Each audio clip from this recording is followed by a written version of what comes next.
Officials: no risk to national security in Toronto. Rampage: people light candles and leave photos of 18-year-old victim Reese Fallon at a memorial remembering the victims of Sunday's shooting in Toronto on Monday, July 23, 2018.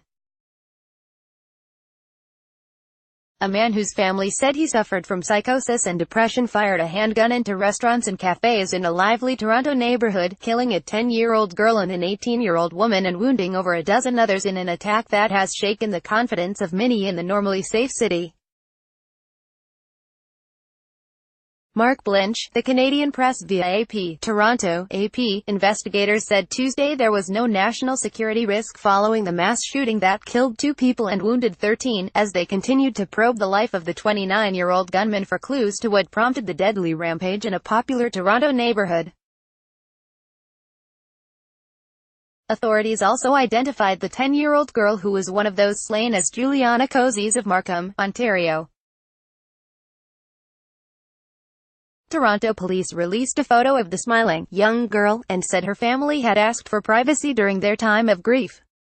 Police previously identified the other person killed in the shooting as 18-year-old Reese Fallon of Toronto.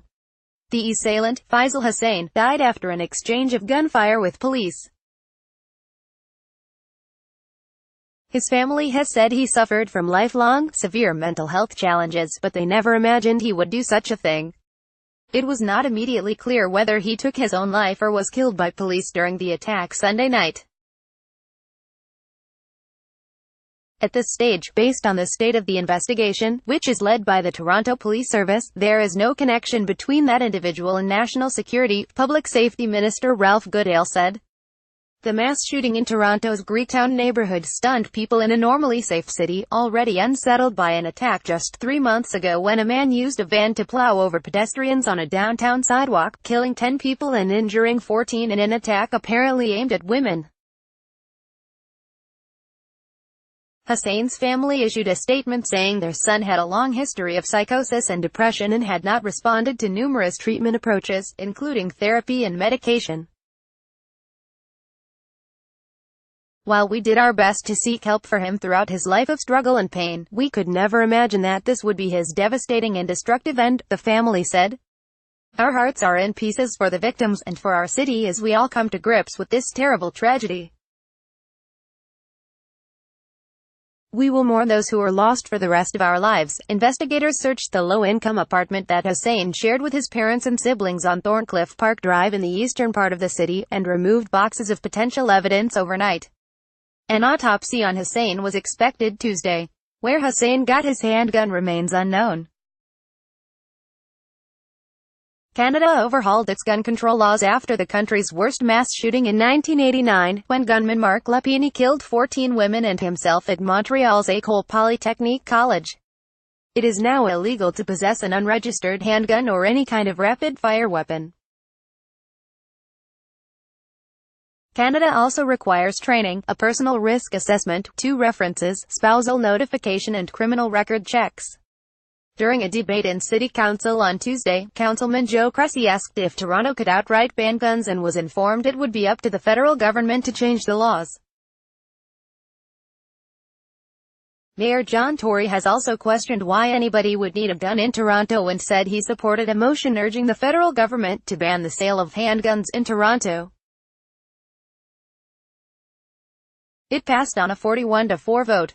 People in the city of Toronto don't need handguns, Tory said.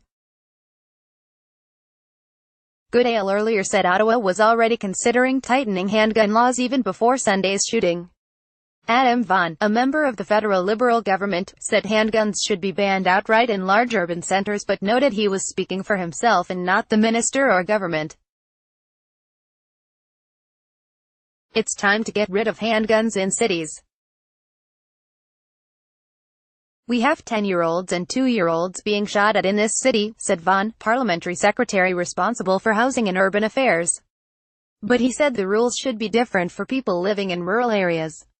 There are 2 different environments. In rural Canada, guns are a needed tool. In urban Canada, they are a hobby, Vaughan said. I get it. My sister ran a logging camp in northern British Columbia. Without a gun, grizzlies are coming for your workmates, but nobody in urban Canada needs a gun. Canadians have long taken comfort in the peacefulness of their communities and are nervous about anything that might indicate they are moving closer to their American counterparts. Still, though mass shootings are rare in Canada's largest city, Toronto police had deployed dozens of additional officers over the weekend to deal with the recent rise in gun violence.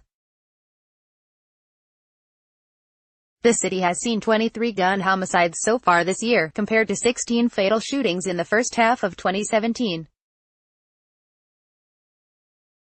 Police Chief Mark Saunders said he would not speculate on the motive for Sunday's attack. "We do not know why this has happened yet," he said. "It's going to take some time." Among those killed was Fallon, a recent high school graduate who volunteered for Canada's Liberal Party and was to attend McMaster University in the fall. Officials have not released the names of any of the 13 wounded. The wounded ranged in age from 17 to 59.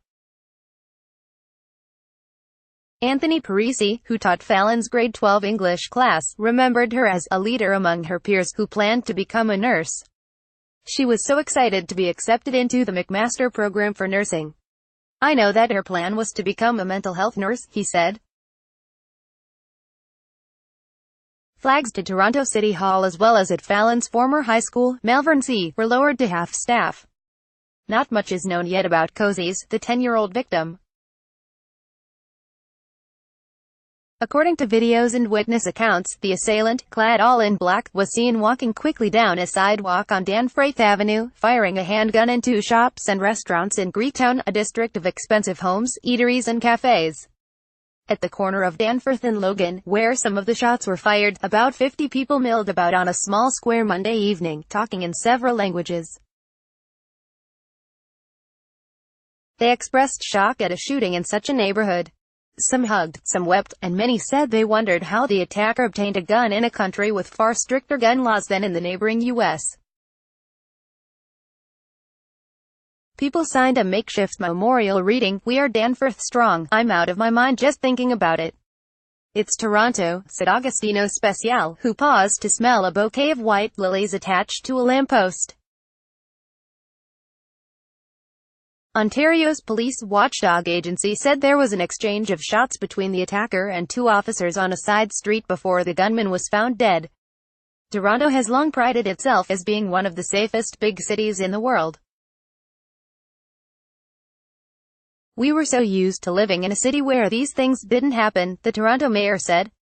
"This is an attack against innocent families and our entire city." Associated Press writer Jennifer Peltz in New York contributed to this report. Copyright 2018 The Associated Press. All rights reserved. This material may not be published, broadcast, written or redistributed.